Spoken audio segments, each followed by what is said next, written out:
All right, good morning. Welcome, everyone. Thanks for joining us for this morning's Coach Development Week webinar. This week has been awesome with a large number of coaches tuning in daily, and today is no different. We had 98 coaches registered for this webinar, which it has to be a record. That's amazing news. We are only able to have 100 people view the presentation live. So if you know someone who can't get on to the webinar, if this webinar does reach 100 attendees, please let them know that they will be able to have access to the recording later if they're unable to join now. So this morning and this evening's webinars are the last of the week before we break for the weekend. We will be back with more informational presentations on Monday morning at 10 a.m., followed by the question and answer in the evening as well. So without further ado, I'll get on to the topic of today. So today we are joined with Brenda Willis. She's the former Queen Scales men's varsity coach. So she was our Team Ontario Red coach advisor for the men's program last summer. And she's currently the president of Kingston Rock North Volleyball Club. And she will be talking about tactical training for setters. So without further ado, I will pass it along to Brenda here. Brenda, you have the mic.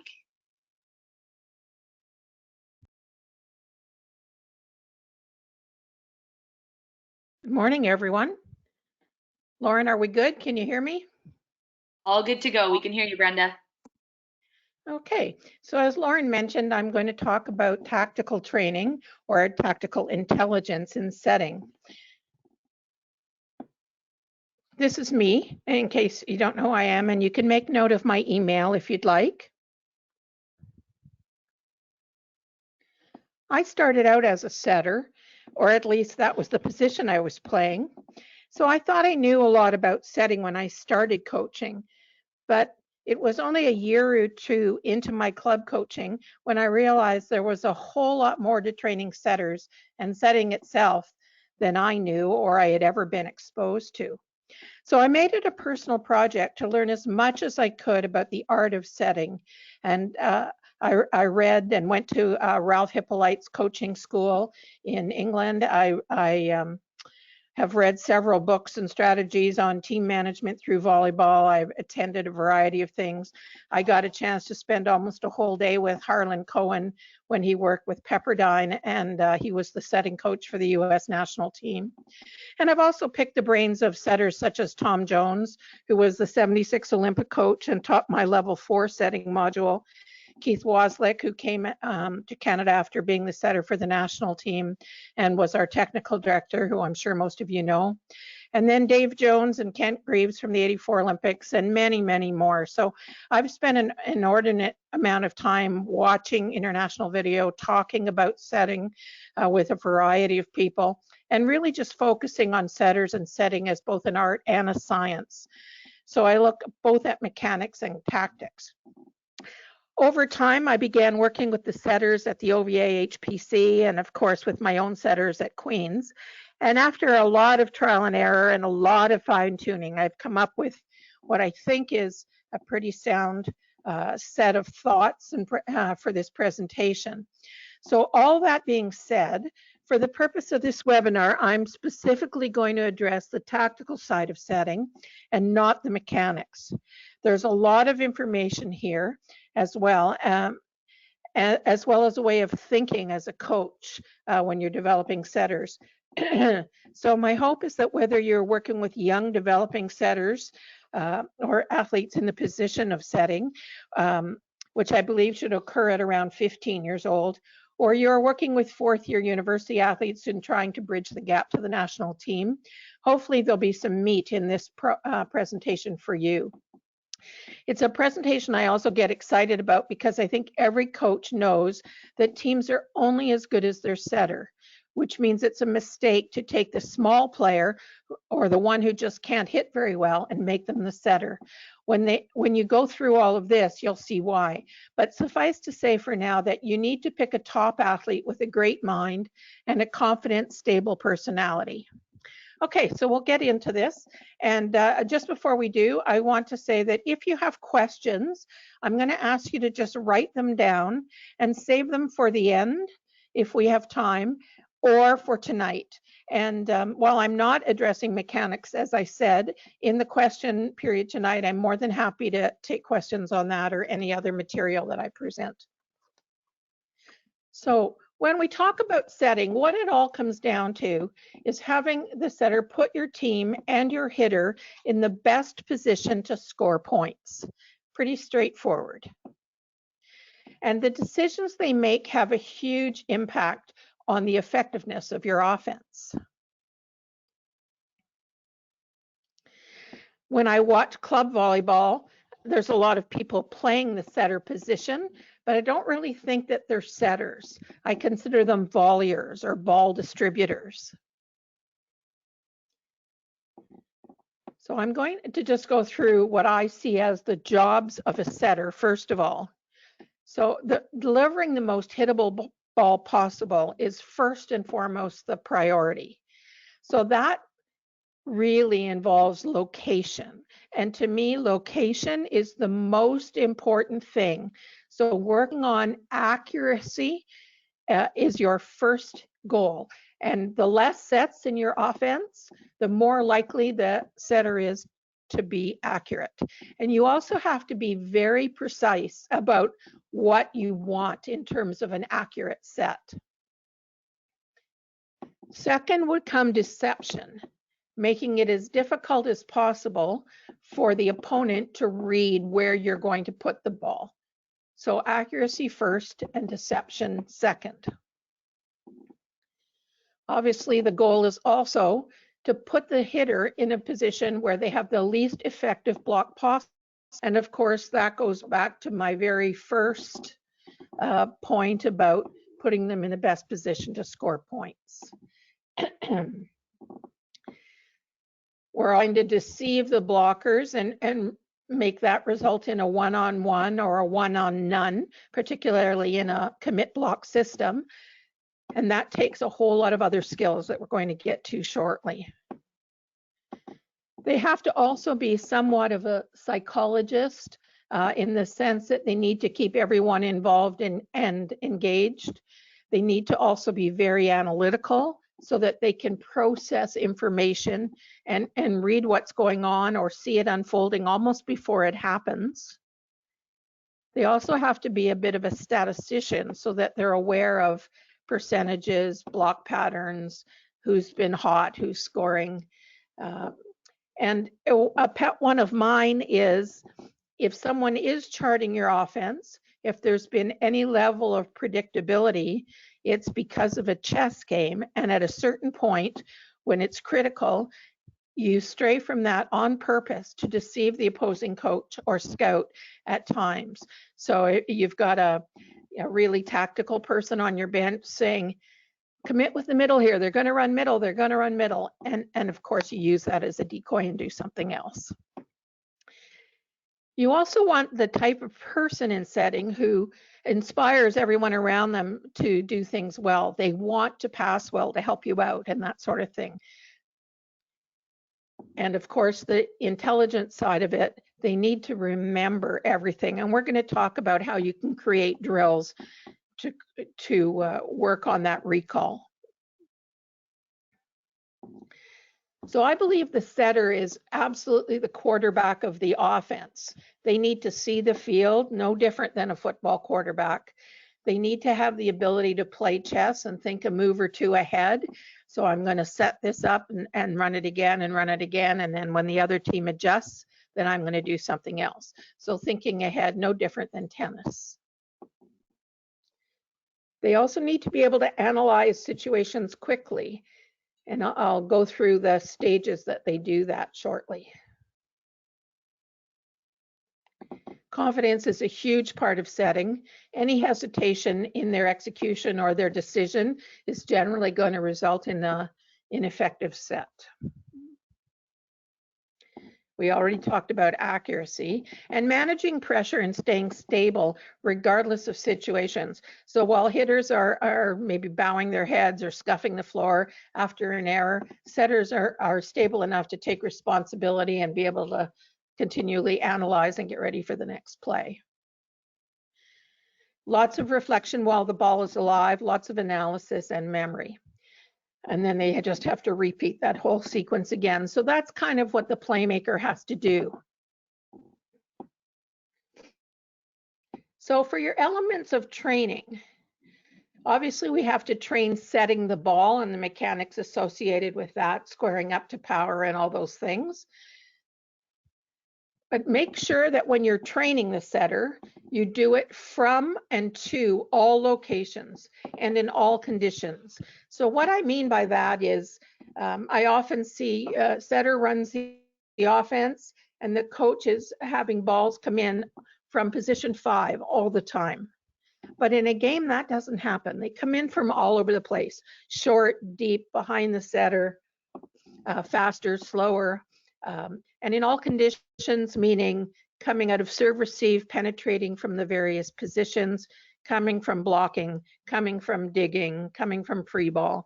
So you really need to work on setting from and to all locations, all the different sets, different tempos, and so on.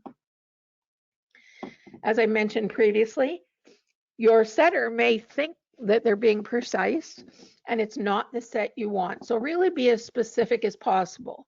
I want this dropping 1 meter inside the antenna, peaking at 6 feet above the net, halfway out, and a tempo of 1 second or 1 steamboat from your hands to the hitter's hand. That would be an example of what I mean by precision. So when we're running our offense, I'm going to take you through now ways that you can train decision making, you can train leadership, you can train confidence, you can train analysis, and you can train recall. Those are all things associated, I believe, with the tactical side of setting.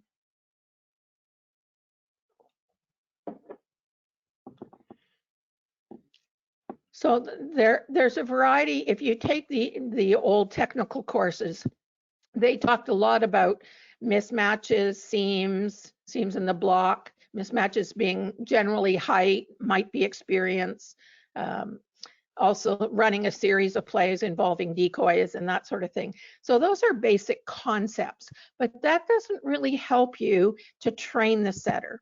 It's just something to talk about. We also talk a lot about separating or separation, where we may use the middle or even the pass trajectory to cause some flow in one direction, and then we send the ball in the opposite direction to separate the offense. So the most typical one being setting the ball, let's say a 31 or inside shoot, so your middle is shifting to their own left, the blockers start moving to their right to stay in front of it, and then you pop the ball back to the right side player to go against or to separate the offense. And similarly, taking the middle and running either a slide in behind the setter or a back quick to shift the blocker to their own left, and then you run the ball out to power to separate the offense. So that's another concept that we need to have in our language and in our strategy. And then you have to teach when and why to separate. And we can go through that in a few minutes. And then also the concept of overloading. So along the same lines, if the traffic, because of where the ball is or because of where you send your middle, is moving further in front of you and the blockers are shifting to their right to deal with that, and you set the ball into that on purpose to overload a weak blocker. So they have a difficult assignment, 2 hitters in front of 1 weak blocker. So those are just concepts I want everybody to be aware of, and I suspect that majority of you already are. Now here's where I want to sort of train some thinking. I want you to think about 4 critical instances that occur in the active setting that require training, very specific training. So the first instance or moment is when the ball is dead. And I think of all the instances, this is the one we do the best. So the ball is dead. What am I going to do? I'm going to look at the block. I'm going to see where the mismatch is. I'm going to look at who my hitters are, and I'm going to call a play. So that's the moment when the ball is dead.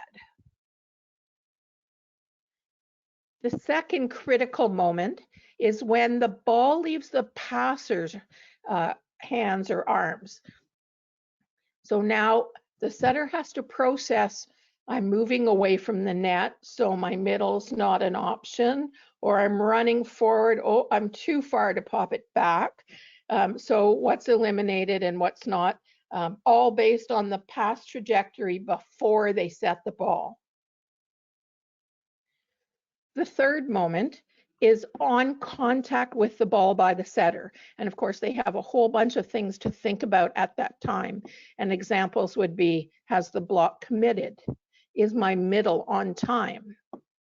Is the ball too tight? And do I have to use one hand? There's a whole series of possibilities. And then the moment after they deliver the ball, they have to become analytical. Did I get one-on-one? Was it high enough? Was it outside far enough? Was it hittable? Did they score? So all those kinds of things happen in the final moment. So 4 critical instances to train. And those are sources of lots and lots of drills. And many of the drills that you do for setter training, for tactical training, are not exclusive. In other words, you don't set up the drill just to do that. It can be a serve receive to attack drill. It can be a down ball transition drill. It can be any kind of other drill, but there's a specific task assigned to the setter that they're working on, whether it's analyzing when it's reasonable to set middle or not, as an example. So at this moment of contact. So let's start with the dead ball training, the first moment. I already talked about mismatches. So if you're just starting out with your setters in terms of tactical training, when the ball is dead, have them specifically look, what are my matchups? Oh, the little setter on the other side is in front of my best left side. That's a good one. Oh, we've got the really slow middle at the net right now. So if I make the move around, I have an advantage. Or I have a really fast middle who guesses a lot. Those are the kinds of things that they should be thinking about with respect to mismatches.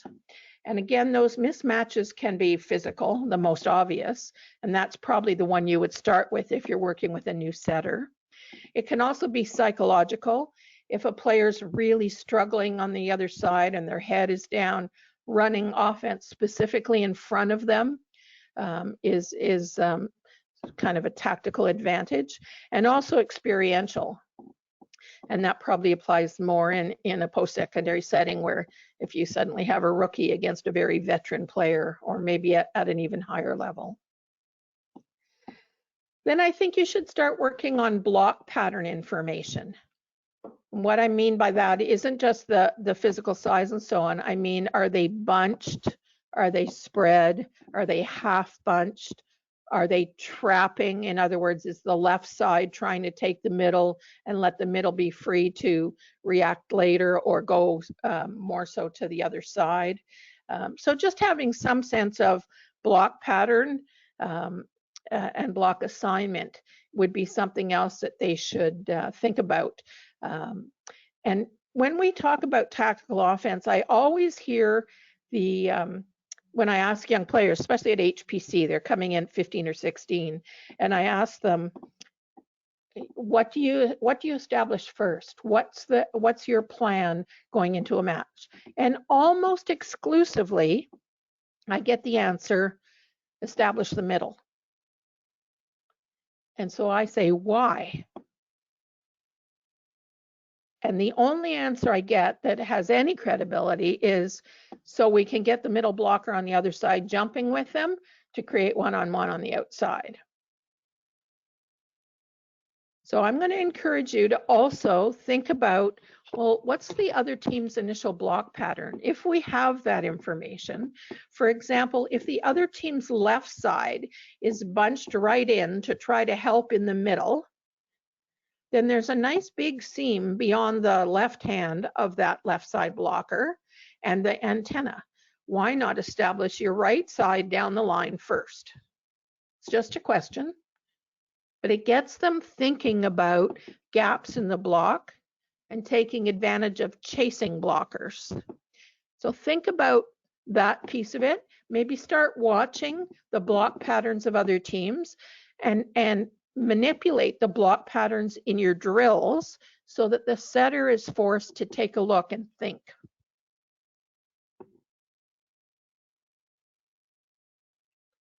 Another one that setters struggle with sometimes is what some teams call firing up or switching the setter around. So if you have a very undersized setter and you can't double sub every single time, you have to deal with that block liability person at the net. And so coaches will tend to shift them sometimes to position 4. I've even seen them switch to the middle if the opponent is hitting a lot of line balls. So having a sense of where the blockers are going and where your new mismatches and so on are is part of that tactical stuff. So manipulating that in your practice so the setter that you're working with on offense has to respond. And even the hitters can help with that as well by calling out. So we've talked about seams. They also should know what the block tactical pattern is, not just the physical pattern. So whether teams are fully committing with your middle, so in other words, they're guessing and getting in the air before or as you release the ball, whether they're respecting the approach of the middle and moving in front of them. So if it's an inside shooter, a 31, has the opponent's middle gone in front of them? Or are they simply frozen, staying on the ground and waiting to react to what the set is? Because depending on which one of those is generally happening on the other side, it does affect your percentage chances of scoring with different plays. And your job as a coach, of course, is to give as much information in advance to the setter, and that's the simple game plan. So if you're at a really young level and you've just started with mismatches, then you may want to just talk about, be aware of when there's setters front row. More balls should be going to our left side in that situation than when the setter is back row. So distribute a bit differently, more middle, more right side, when the big right side is at the net on the other side. That would be an example. Or the middle blocker commits generally all the time. So let's use that on first couple good passes, send the ball outside, and let's see if he stops or she stops committing. Simple game plan things. And of course, it can get much, much more intricate all the way to based on rotation, based on quality of pass and all that kind of thing, hitter tendencies. If you can, I recommend you use video and even some charting to help your setter. Okay, the second moment. Oh, no, sorry, let's go back. These are drills for that first moment. So dead ball training. So when you're setting up your team practice, work on some scanning drills. And what I mean by that is using a cue from behind the setter's team, give them signals about switching or changing their bunch and block patterns. So the setter has to scan the blocks situation of the other side before running their offense. The recall drills from the first moment are basically related to, do you remember what happened in this rotation last time? Some setters are really good at telling you, well, the first time around I ran this and it got blocked, so then I set back and they scored off the outside arm. Then the second time we were in this rotation, this happened, and so on. And they can actually recall pretty much all the successes at least in each rotation. But you can start that in practice if you're doing serve receive to attack drills where they rotate after they score. The second time round, when the ball is dead, you can ask them that question.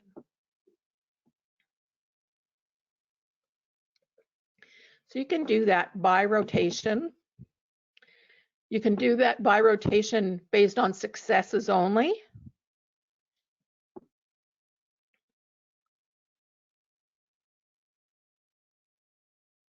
And also, I think one of the recall things that you can start to train is your distribution.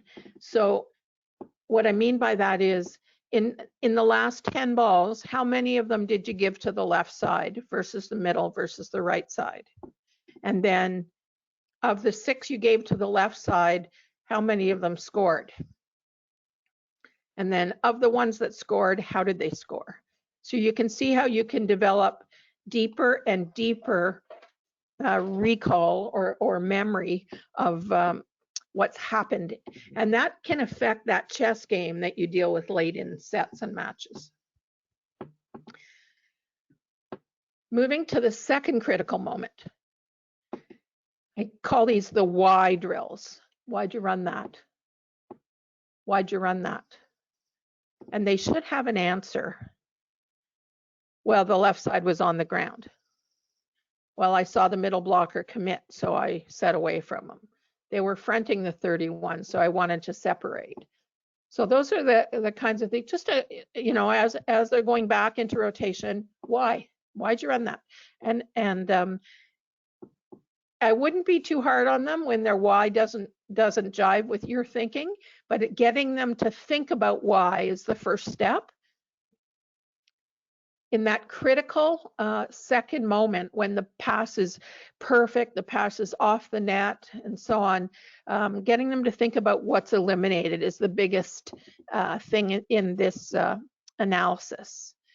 So has the middle changed? I'm moving out towards the attack line. Is my middle now running an inside shoot for me, or have they taken themselves out?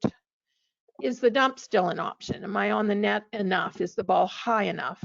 You see setters dump balls that are not appropriate for dumping because they haven't dealt enough with this second critical moment. As the ball is passed and I'm running past position 3 to get to the ball, all of those flow things I talked about earlier and the options for overload and separation are now affected because of where the ball is taking me. Am I being pushed back to the right post?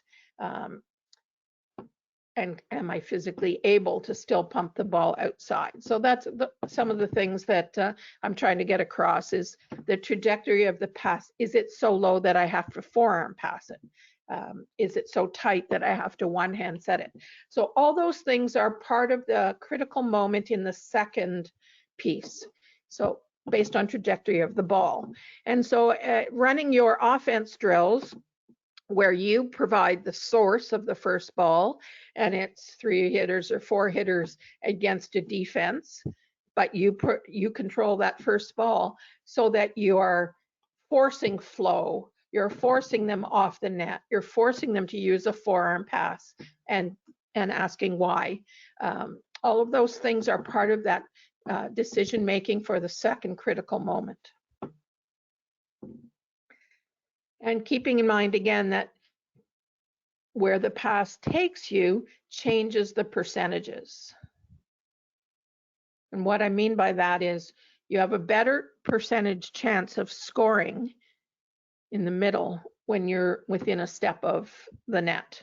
It changes and gets lower and lower the further off you go.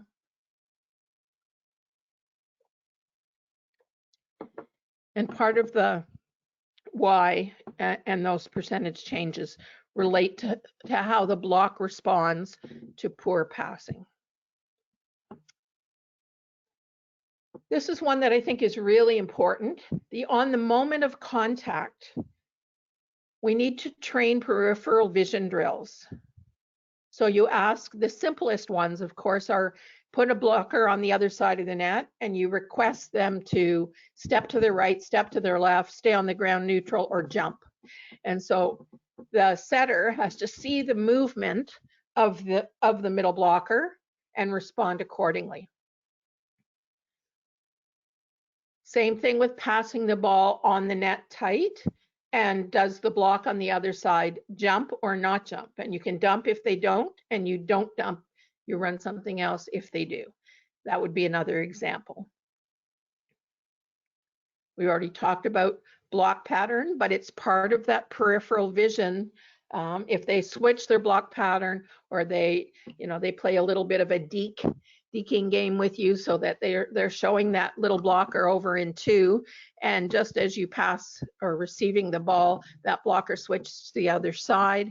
You want to be able to pick that up with peripheral vision drills.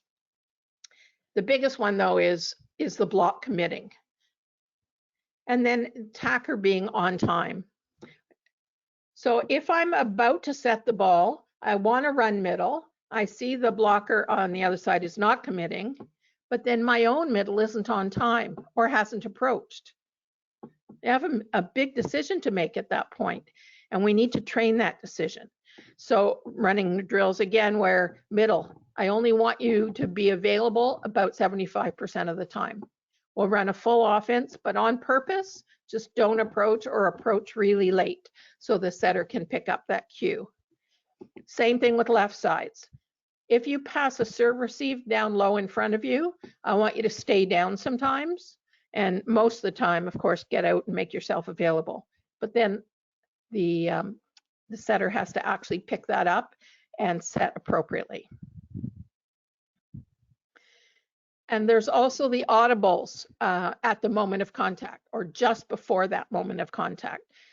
I'm out. You hear that? You have to be able to respond. So drills that involve those kinds of audible calls are also options in your training. And again, I'm not talking about, okay, we're going to run a drill for the setter. Everybody else is shagging balls or anything like that. We're playing full offense versus defense. We're playing serve receive to attack against a defense and scrimmaging it out. But there's a separate dialogue and a separate set of tactics as a secondary objective within the context of your drill. And you're manipulating some criteria to make that happen.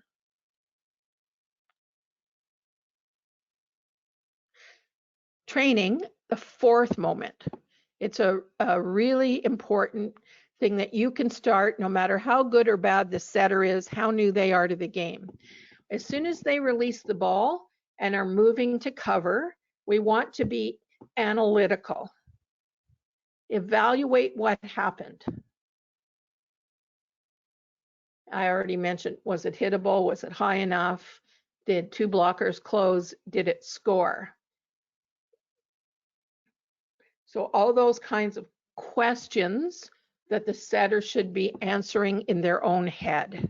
And if you want them to articulate some of them out loud, that's fine, or you can do it afterwards. One of the methodologies that's pretty effective is having 2 setters, and one of them runs the rally through and then steps out for the next rally, and the other setter goes in, and you or an assistant coach have that dialogue for that 18 seconds or whatever it is on the side about what just happened. So in that rally, what happened? Yeah, my ball was tight and inside. I didn't give them a great chance to score. Okay, and what happened with the block? And you know, did they score? No, the block stuffed them. Perfect. And then they're right back in. So they're starting to work on some level of evaluation and recall. And then it's see if you can remember that. So the next time round, you can recall it. Okay, so you're really trying to work on remembering what was run in this rotation last time. So as a university coach, I spend a lot of hours scouting, using data volley, using hand charts before the technology came out. And it was shocking how predictable some setters are. So you could even get to the point that every time the setter is in position 5 on a good pass, they run left side.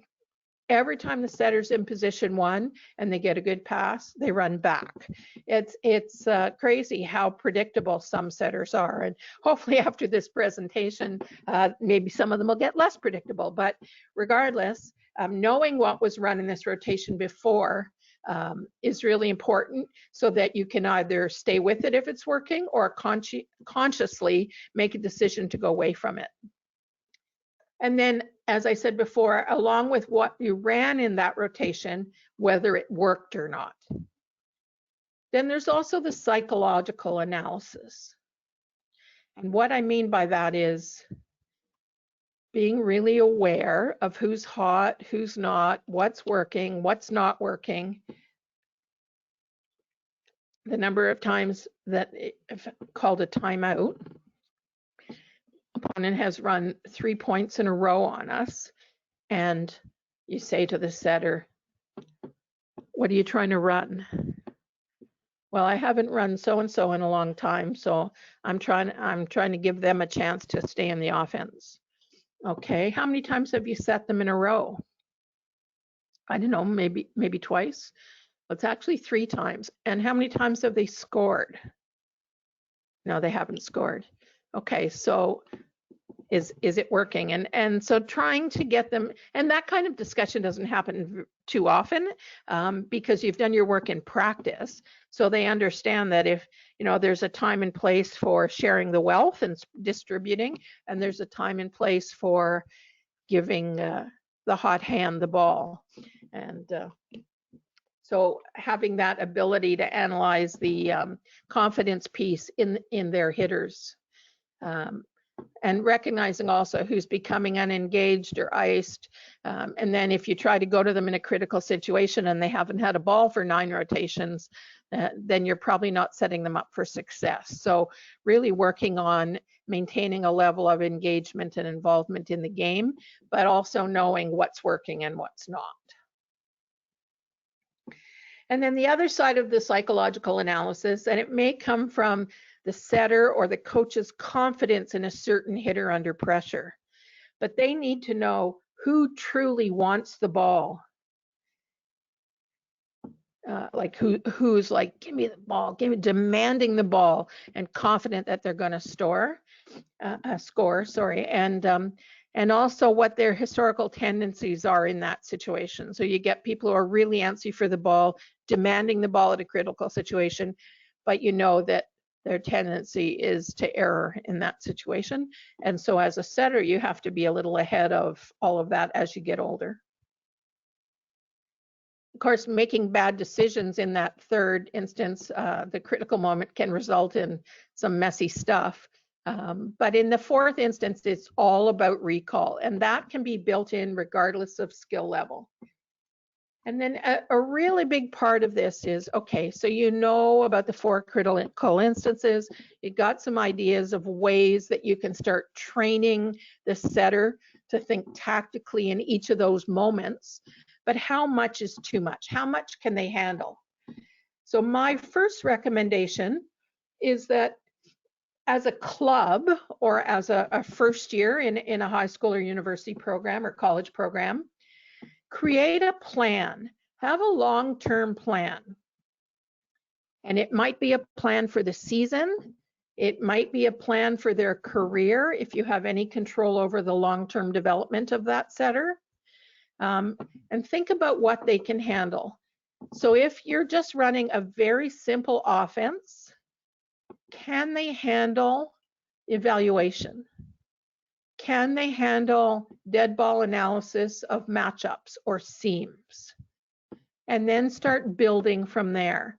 An example of plan with setters I've had, even at the university level, we're not going to dump in your first year. We'll take that decision away from you unless you're in an emergency situation and it's simply not settable, but we're not going to dump as a tactical measure in your first year. Just don't worry about that for now.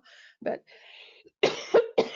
or we're not going to run as fast a tempo in your first year. We'll keep it a little more conservative, a little lower risk, or we'll only have one middle option. We're just going to run 41s and just push it a little bit off your shoulder. That would be an example of, but it's like, that's where we're starting.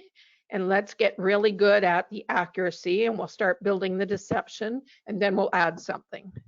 And that's just more of the technical part, but also in the tactical part, seeing the block pattern and doing some memory work, and then we'll start varying the passes and talking about percentages, what's eliminated. We'll talk about what's middle settable and not. You know, when is it unreasonable to force the middle? That's a drill. That's a whole bunch of decisions that have to be made. And don't just pass. I mean, when they're learning that, you can pass balls that are like 1 and 2 passes at the attack line and let them work on forcing the middle and figure out what their range is. But then you have to do some good, some just okay, and some really bad where it's eliminated, and work on the actual decision rather than the execution. One of the things they build into a long-term setter plan is their ability to vary their set based on hitter preferences. And so one of the pitfalls in setting is when the setter tries to please everybody and they're not capable of it. Yesterday, I heard Dave Preston say, and of course, Glenn Hogue has said it for years, don't do tactically what you can't do technically. So that comes back to this point. Creating variability, so I have a slower release for this middle than that middle, or a faster outside set for this hitter than that hitter. You know, but the greatest variability might be left-handed, right-handed in the early stages.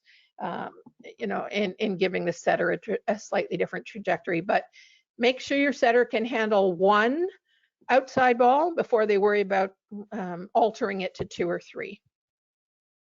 It's part of the plan.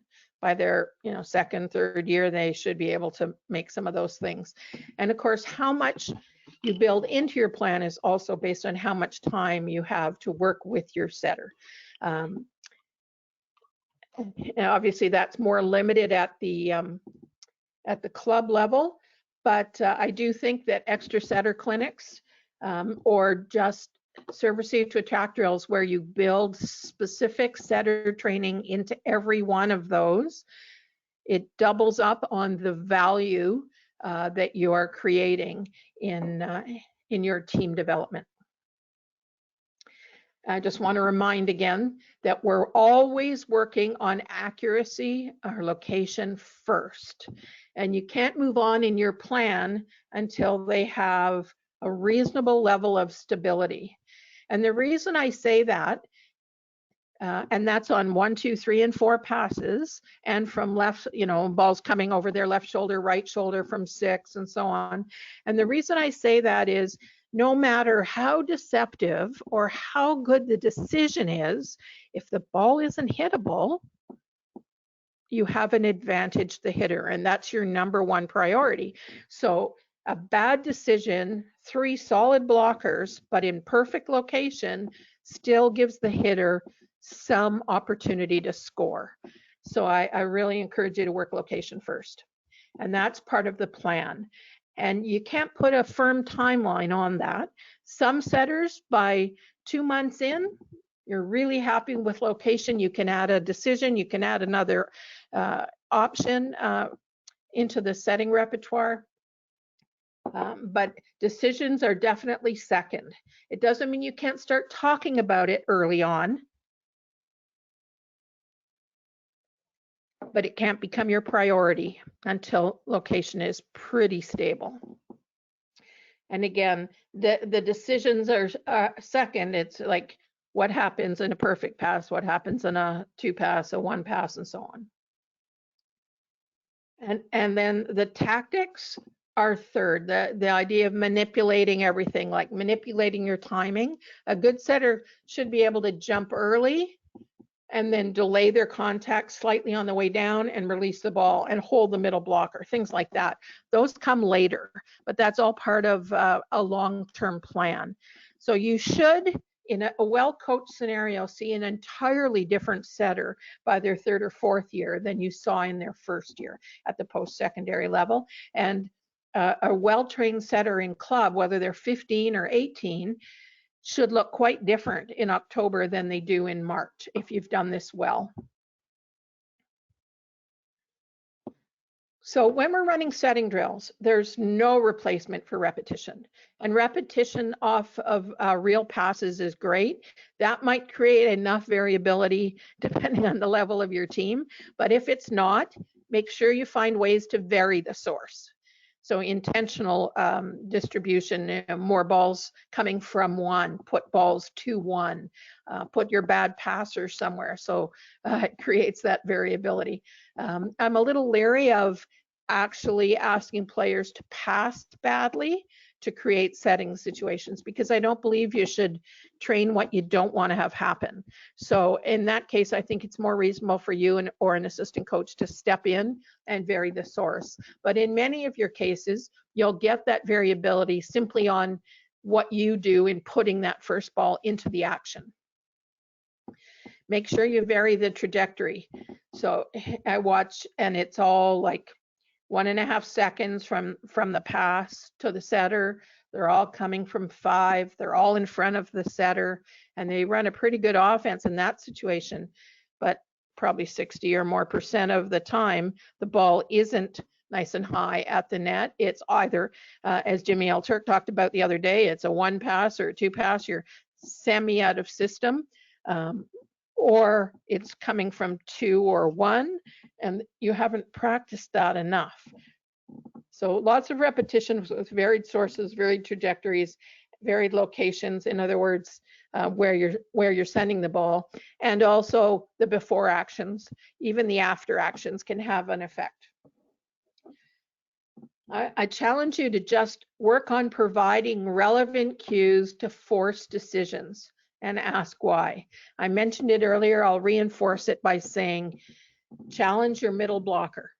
Middle, I want you to commit 25% of the time and take a guess and step one way or the other way another 25% of the time. And then 50% of the time, work on your game. Work on, your read and react, or whatever your game is, and force the setter to make decisions based on that cue, and then ask what they saw. Examples again: middle on time or late, middle blocker committing or not, passes too far off the net for certain sets. Talk about what's eliminated, whether it's dumpable or not dumpable. Drills where you just ask why. Drills where they have to recall. Drills for each critical instance deliberately set up. Work on their vision and their corresponding decisions. Make sure they're looking at something and having to process that and respond with A or B. And this is stuff that I introduce at the HPC with 15 and 16-year-old setters. And some of them, it's a real challenge. The ball's on its way and the middle blocker takes a step one direction or the other, and they just flub their set because they can't see and process that and then respond accordingly. And you remind them that if you haven't picked up the motion and you can't make a good decision, your priority is to make it a hittable ball, even if it's the wrong place. Competition drills between setters and blockers are awesome. So, how many staffs versus how many one-on-ones?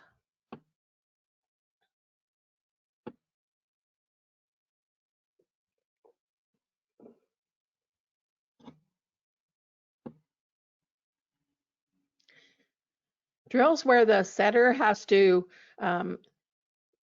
dig or not dig, make that decision based on the trajectory of the ball coming into the defensive zones, and then penetrate or not, in itself is important, especially at the young ages. So many of them either cheat or they hang back too long and kind of watch the dig and then chase it. That's part of the tactical stuff in setting. They need to recognize from the trajectory of the swing or the hitter's shoulders or their past history or whatever it is, that it's safe to start penetrating. And then all of these action and then set things are really important. Having to cover and then set from the coverage position, and sometimes that involves a 180, and things like that. Those are all part of the tactical development, because if I've moved over to position 4 to help cover my set, and then it's picked up and I have to set from there, you still want them to have the ability to analyze the situation and maybe even separate. At this moment, just before the setter touches the ball, the blockers should not be able to tell where that ball is going. Your guess.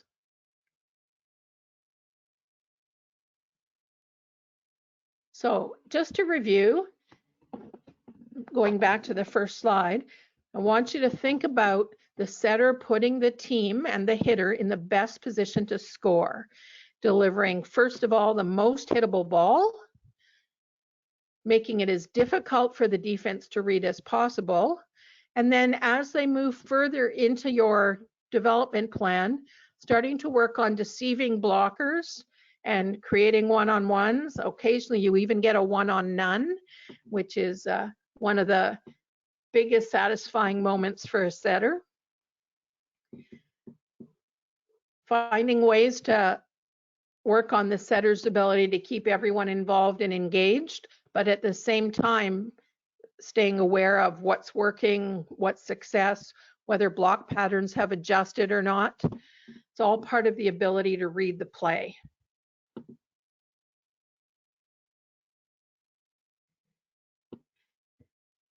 Okay, just a couple drill suggestions that I've had a lot of fun with. Here's some examples for the memory piece. You run serve, receive to attack in a rotation, and the team rotates to the next rotation after they score from the first ball. So it's receive, set, and score. Receive, set, and score one time. If it's receive, set, it gets blocked, it's picked up, it continues, and eventually it scores, that doesn't count. It has to be pass, set, kill.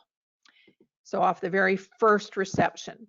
If they do that, you rotate one and you do the same thing again, and you've got a defense, full defense on the other side. Pass, and if you only have 9 or 10 players, you can still do that, just because it's not about the defense. Just have less players, but don't change how many blockers. That's the most important part. And then next rotation, same thing, until you've actually scored once off the first pass. And you do that for all 6 rotations. At the end of that, without saying anything else, you say, okay, setter, now we're going to give you 1 easy free ball in every rotation. So 1 per rotation, 6 balls.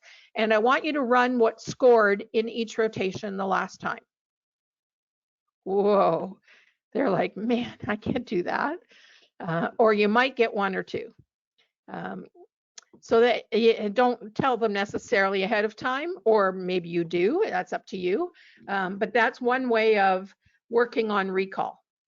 You must run what scored when you did this in serve receive.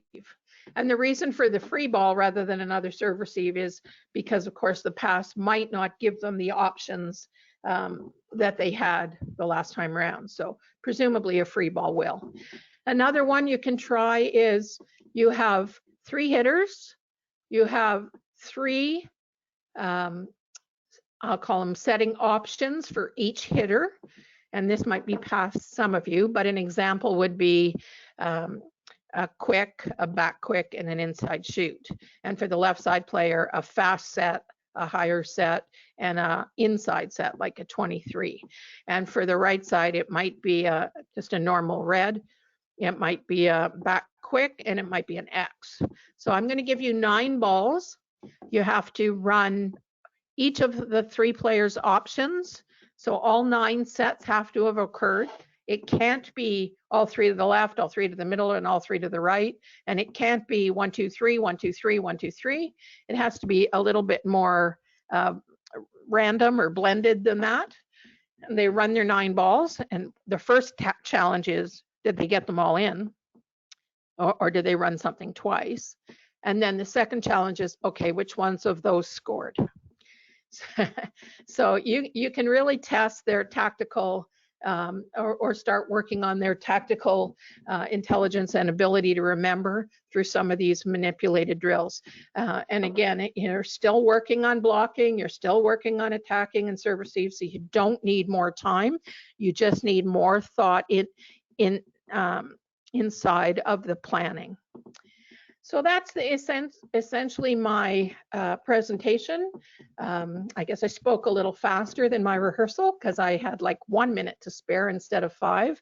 So I guess I could take some questions, Lauren, if anybody wants to do it now, or we can save them for tonight. Definitely. Thanks so much, Brenda. I don't see any questions right now in the question box, but people could be typing those out right now. Okay.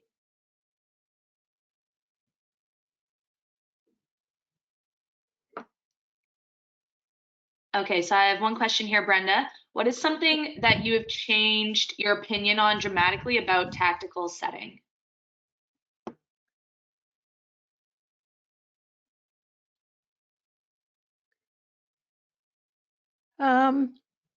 I guess for a long time, I kind of choreographed the offense. You know, I gave the setters a pretty clear blueprint of what I wanted them to do in specific situations, and we boxed that a little bit, block training of it. And I stopped doing that completely and translated it into this. I want you to think independently. It's a thought process. I'm going to coach the thought process and then let you evaluate the environment and be creative. And I think the setters have gone a lot further. You know, I've produced several all-Canadian setters after making that change. It's also a little more fluid and not so mechanical. They don't need to look at the bench about whether it was the right thing to do. If I've done my job, they know if it was the right thing to do, and whether it worked or not is okay.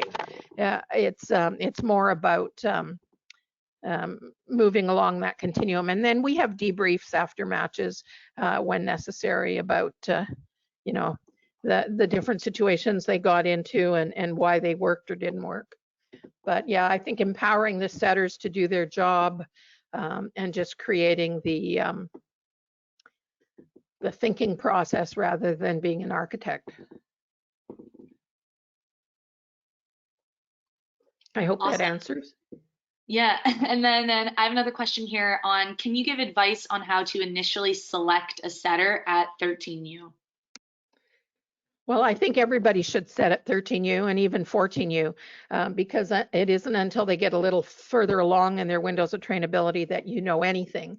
But I think ability to change directions, agility, mental and emotional stability. I think the technical side of setting, how to set and how to think as a setter, are the easiest things to coach.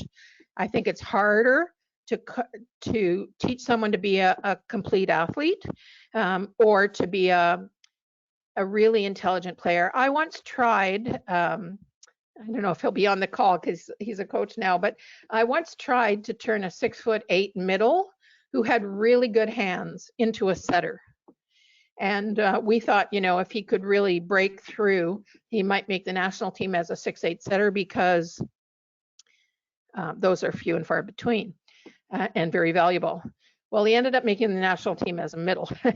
But what we realized after about 2 years was he couldn't process the environment fast enough to make the right decision. As soon as he'd release the ball, then he'd know what the right decision was. He just needed that extra half second. He couldn't do it fast enough. And so one of the things we realized is he was also someone who took a lot of time with assignments, like was a really analytical thinker, really methodical thinker, and relied on knowledge more than instinct. And so I think somewhat like instinctual abilities are an important thing. So if you play like little beach games, how quickly does a 13-year-old or a 14-year-old recognize the trajectory is not theirs and they release to the net? You know, How encouraging are they of their teammate? How quickly do they change directions if you do any kind of agility drills? I think your best athlete, who is also intelligent and stable personality-wise and confidence-wise, needs to be your setter. Even if they're your best hitter, they need to be your setter, because you're only as good as your setter. I don't know if that answers the question, but I really don't think you should specialize and eliminate people from any option. I saw so many 6'3" males come into my university program who'd been pigeonholed into middle because at 6'3" they were the biggest in their club. They didn't pass because of the liberos or the 3-player passing. They were out of the passing. And at 6'3" in the middle at the university level, there's no place for you. So you either have to, at 19 years old, adapt to a new position, or you just don't get to go to the next level. And if they were allowed to continue to do more things longer, it would make that a much, much more marketable player. That was a good answer there, Brenda. You're answering a lot of questions that have popped up here. I do have another one here. Many young players don't want to be setters, they want to be attackers. So how do you deal with those scenarios and encourage players to buy into training to be a setter? Well, I'll tell you what, my Evelyn Hollick was my first coach, and then Paul Brownstein after that. And both of them were, because there was a little bit of me, the same thing. And the advice I got was, as the setter, you're in control of the whole show. You know, if you look at a football team or a basketball team, who do you remember as being the star? And not that the setter is the star. That's not my point. My point is the game revolves around them. The quarterback is on every single play on the football field. The point guard sets up every single play on the basketball court. The setter is responsible for directing and managing the offense on every single play. There's lots of players that can go through a couple of rotations in a row and never touch the ball. The setter is involved in rally. So that would be mine. I'm like, you're such a good athlete. You're the kind of player I want to center the offense around. I want you to be in charge of running our offense. And, you know, anybody can hit the ball, but it takes a special person to be a setter. I know as university coaches, we hunt and hunt and hunt for the right setter to run our offense, because again, you're only as good as your setter. And I have had very good teams with a mediocre setter, and you don't win. That's when recruiting has fallen through or whatever. Awesome. Okay, so for the purpose of time, and then we will extend these questions into the question and answer session tonight at 7 p.m. I want to thank you, Brenda, for your presentation today. It was very informative, and we've had a lot of good feedback here in the question box about the presentation. So thank you so much for joining us. We will see Thanks for having me. And we will see everyone tonight at 7 p.m. for the question and answer session. Thank you so much, everybody. Have a great day. Looking forward to it, and stay safe.